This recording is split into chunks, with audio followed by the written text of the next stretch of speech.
In Yeah. general, I discourage an arms race mentality in AI, including with China. But I will say it's kind of ironic that Washington, as a rule, is swept up in hysteria over the great Chinese peril and seems to be intent on having every kind of imaginable arms race with them. And yet, nobody in Washington is pointing out that China is copying the open source models. Yeah. You know, we've got this kind of draconian chip import restriction to keep them from training their own models. And what they're doing is saying, well, we'll just take Mark Zuckerberg's weights. Thank you. Yeah. And that's actually what they're doing. And nobody in Washington is like plugged into the cognitive dissonance here. Do you have an explanation for this? Yeah, I mean, I think part of my explanation here is that there are a lot of people who just want to build, and they are sort of like, they do have some political influence. So the Andreessens and sort of like the people in Silicon Valley, a lot of people are saying, well, we want to be able to build this stuff. So, you know, motivated reasoning about why it's fine to like hand China all of these models. But I think you're looking at it correctly, which is to say, if we're really worried, you know, if we are really worried about sort of what Chinese capabilities are, and I agree with you that we should try to avoid an arms race. But, you know, I think we need to approach this with like some amount of like, you know, how do we actually negotiate here? And like, you're not negotiating from a very good perspective if you're just like immediately handing them sort of like everything you create. The other thing is that, you know, and I care about this basically in proportion to how capable these systems are. And, you know, Llama 3 is actually pretty capable. It's pretty impressive, but I'm like, Llama 4 is going to be a lot more impressive. So, you know, the further we go, the more this matters. And the other thing I want to say is that, like, it's very, very, you know, if we talk about Leopold's paper, I think he's correct. One of the points he makes is that currently AI companies are probably not actually able to defend their IP from motivated state actor groups like China or Russia, which is to say that like it's quite plausible to me that like China or Russia or some other state actor have already stolen the weights of GPT-4. And that's partially because it's just very, very difficult, right? Like like if a state actor wants to target... security is difficult. Yes, information security is very difficult. Especially, you know, you have a company that was, you know, is built to sort of work like a startup. It's built to move fast and iterate, and it's very difficult to successfully defend against these attacks. So not only are we like releasing open weight models, but we're probably also not able to secure the models at the frontier that aren't having their weights released. So yeah, I mean, I don't know. I think that like, I feel like in some ways we're just living in a very different, like many people are living in a very different world from each other, where people are not really thinking through what's actually happening. And yeah, there's a lot of directions we can go from here. I mean, one of them is to talk about scaling and sort of like what's next in terms of model capabilities. But let's just drill down a little more on what you're saying about security. And this is one of your realms of expertise.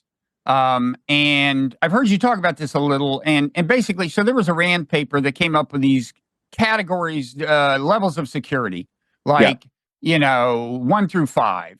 And 5 would have you secure against even a well-resourced state actor like China or the US, I guess. And you said, like, you think, like all these companies, Google, Anthropic, whatever, OpenAI are probably somewhere between level 2 and level 3, which means that even a badly resourced state actor, as well as some non-state actors, could probably steal the secret sauce, right? That's right. I think this is crazy. I mean, I was going to ask you this, like, surely China has by now stolen the OpenAI weights, right? I think it's pretty likely. Yeah. I'm surprised that again, here, now this is an area where I do expect the government, you know, some things the government is bad at, some things it's good at. Like paranoia about the national security state is something it's actually pretty good at. I would have expected some insiders to have paid a visit to these guys, but now, interestingly, OpenAI just added to its board a former, head of the National Security Agency or something? Did you see this? I did see that, And I assume, now Edward Snowden was tweeting, you know, kind of cynically about beware, you know, they're coming for us kind of, but I assume that one OpenAI's official rationale for this, and maybe it's real rationale, is that this guy knows security, right? Yeah, I mean, I do think it makes a lot of sense for these companies to be trying to get more expertise from people who have worked, you know, on the offense or defense side. dealing with advanced state actors, or heading one of the leading agencies. I think that there's a good point about also wanting to be careful about state surveillance. It makes me nervous too. But I think we're kind of in a bind because I don't think it's a good world where we make incredibly powerful technology that's very dual use, and then anyone who with sufficient cyber capabilities can steal it. And I think that this is bad now, but it's much worse in 2 or 3 years if we're looking at the kind of capabilities that can allow you to have extremely general purpose hacking, have extremely general purpose deception, can actually sort of start doing more of the strategy and planning and tech innovation. There's a lot of things that we might get to, and especially because we don't know how dangerous it will be on what timeframes. I think we're in a pretty bad state if we can't secure it.